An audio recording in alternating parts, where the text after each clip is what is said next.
क्रांतिकारी संघर्ष सेना प्रमुख गणेशभाऊ भोसले साहेब व महाराष्ट्र विकास सेना पक्ष प्रमुख किरणभाऊ साठे यांच्या हस्ते स्वर्गीय रोहितभाऊ रणदिवे यांच्या पुण्यस्मरणानिमित्त बापूसाहेब वाघमारे मित्र परिवाराच्या वतीने 50 फाटा येथे पानपोईचे उद्घाटन करण्यात आले।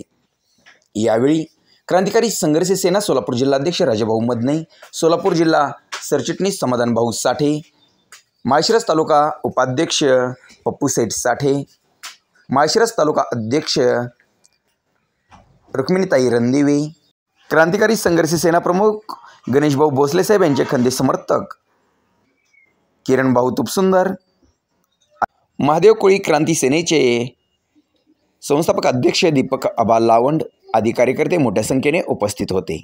MK न्यूजने केलेला वार्तालाप।